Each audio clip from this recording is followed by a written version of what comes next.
আসসালামু আলাইকুম। এবিসি স্কুলের পক্ষ থেকে আজকের ষষ্ঠ শ্রেণীর ইংলিশ নতুন কারিকুলাম ষষ্ঠ অধ্যায়ে আপনাদের সবাইকে স্বাগতম। আজ আমি আলোচনা করব ষষ্ঠ শ্রেণীর নতুন কারিকুলাম ইংলিশ বই এর 6 পার্ট অধ্যায় 6 নিয়ে। অধ্যায় 6 হলো দ্য মিসিং টেন্থ ম্যান, দশম মানুষটি নিখোঁজ। এই দশম মানুষটি নিখোঁজ এই গল্পটি নিয়ে আমি আজ আলোচনা করব। তো এখানে কিছু নিউ ভোকাবুলারি দেওয়া আছে, সেই নিউ ভোকাবুলারিগুলো আমরা প্রথমে দেখে নেব। তো প্রথমে আছে হলো আমাদের নিউ ভোকাবুলারিতে আছে এখানে ডিপ। ডিপ মানে হচ্ছে হলো ডুব দেওয়া বা গোসল করা। কনফিউজ মানে বিভ্রান্তর। গেটার মানে একত্র করা। স্ক্রিম মানে হচ্ছিল স্ক্রিম মানে চিৎকার করা। ইমফ্যাসিস মানে জোর দেওয়া। আর ইনিটেশন মানে স্বরধ্বনি। ইন্টোনেশন মানে স্বরধ্বনি। এরপর 6.1 এখানে বলা হয়েছে রিড দ্য স্টোরি, গল্পটি পড়ো। দেন তারপর discuss the answer two following question in pairs or group, দলে এবং জোড়ায় নিচের কোশ্চেনগুলো উত্তর দাও এবং আলোচনা করো। প্রথমে আমাদের গল্পটি পড়তে হবে, দেন আমাদের এখানে একটি কোশ্চেন দেওয়া আছে, কোশ্চেনটি অ্যানালাইজ করতে হবে। তো আমরা প্রথমে গল্পটা পড়ে নেব, তারপর আমরা এই কোশ্চেনটা অ্যান্সার করব। তো প্রথমে কোশ্চেনটা আমরা পড়ার আগে একটি পিকচার দেওয়া আছে এখানে গল্পর, যেখানে আমরা 10টি মানুষ দেখতে পাচ্ছি। এই 10টি মানুষ বা 10টি ম্যান এখানে একটি নদীর ধারে দাঁড়িয়ে আছে এবং তাদেরকে নিয়েই এই গল্পটি। এখন আমরা গল্পটি পড়ব। দ্য মিসিং টেন্থ ম্যান মানে দশম মানুষ নিখোঁজ। দশম মানুষটি নিখোঁজ। প্রথমে বলা হয়েছে ওয়ান ডে একদিন a group of 10 man went to a river to take a dip. 10টি মানুষের একটি দল নদীতে গোসল দিতে গিয়েছিল। They held their hands to each other while taking the dip. তারা তাদের হাতটি ধরে রেখেছিল, একে অপরের হাতটি ধরে রেখেছিল। হোয়াইল মানে যখন গোসল দিচ্ছিল বা ডুব দিচ্ছিল।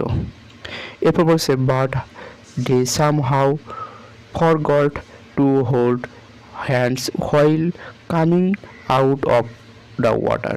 Out of the water মানে পানির থেকে উঠে আসা।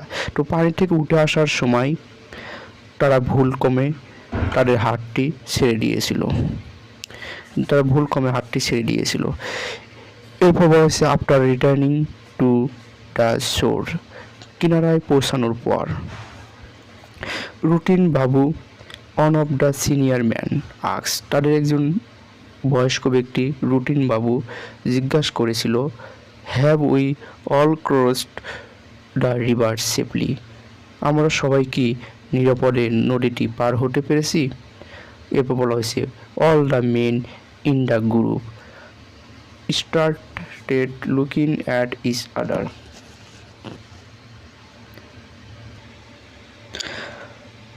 অল দ্য মেন মানে সকল মানুষ, গ্রুপের সকল মানুষ। Started looking at each other একে অপরের দিকে তাকিয়েছিল। দে ওয়ার কনফিউজ তারা বিভ্রান্তে ছিল। Then the senior man asked everyone to leave their hand up to take a count. তাদের সিনিয়র ব্যক্তি বয়স্ক ব্যক্তি এভরিওয়ান সবাইকে জিজ্ঞাসা করেছিল। আস্কড এভরিওয়ান মানে সবাইকে জিজ্ঞাসা করেছিল to leave their hand up to take a count, তাদের হাতগুলো উঠাতে, উপরে তুলতে এবং গণনা করতে। He started counting each person, তিনি একে অপর ব্যক্তিকে কাউন্টিং করছিল, গণনা করা শুরু করেছিল। And the count stopped at 9, তার গণনা 9তম স্থানে এসে থেমে গিয়েছিল। Thinking that one man was missing all the man started screaming. Thinking that মানে তারা তারা চিন্তা করছিল যে তাদের একজন মিসিং হয়ে গেছে, নিখোঁজ হয়ে গেছে এবং স্ক্রিমিং করছে, চিৎকার শুরু করলো তারা। Then even started looking for the missing tenth man, তারা দশম মানুষটি খুঁজে বের করার চেষ্টা শুরু করলো। এরপর বলা হয়েছে then went on with each person counting man up to 9 and missing 10th man. Each person মানে প্রত্যেক ব্যক্তি গণনা করছিল এবং 9-এ গিয়ে থামছিল এবং তাদের 10ম মানুষটি নিখোঁজ ছিল।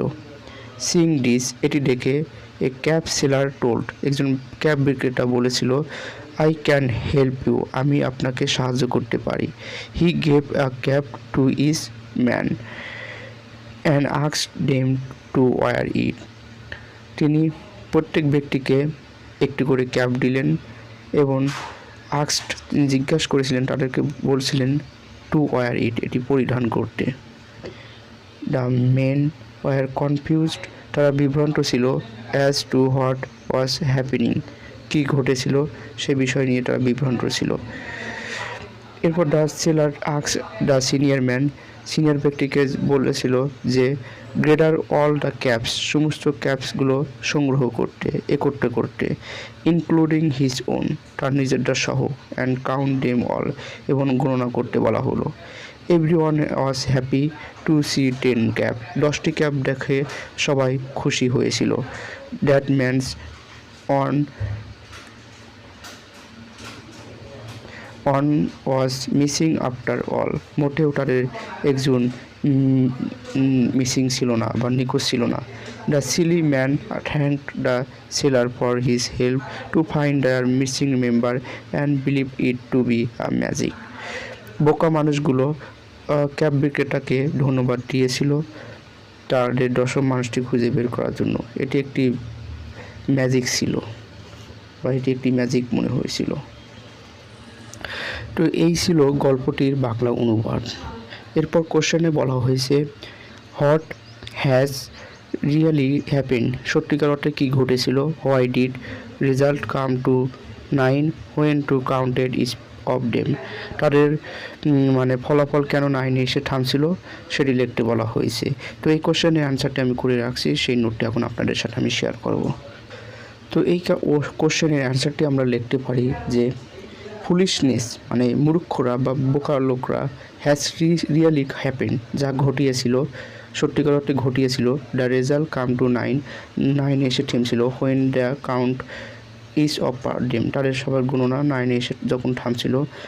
কারণ বিকজ এভরিবডি, কারণ তাদের প্রত্যেকেই ওয়াজ কাউন্টিং গণনা করেছিল উইদাউট হিমসেলফ, মানে নিজেকে বাদ দিয়ে তারা গণনা করেছিল, যার কারণে 9-এ এসে থামছিল। তো এটি হচ্ছিল এই কোশ্চেনটির অ্যান্সার। তো আশা করি ভিডিওটি ভালো লাগছে। যদি ভিডিওটি ভালো লাগে তাহলে অবশ্যই লাইক, কমেন্ট, শেয়ার করে সাথে থাকবেন। সম্পূর্ণ ভিডিওটি দেখার জন্য আপনাদেরকে অনেক অনেক ধন্যবাদ।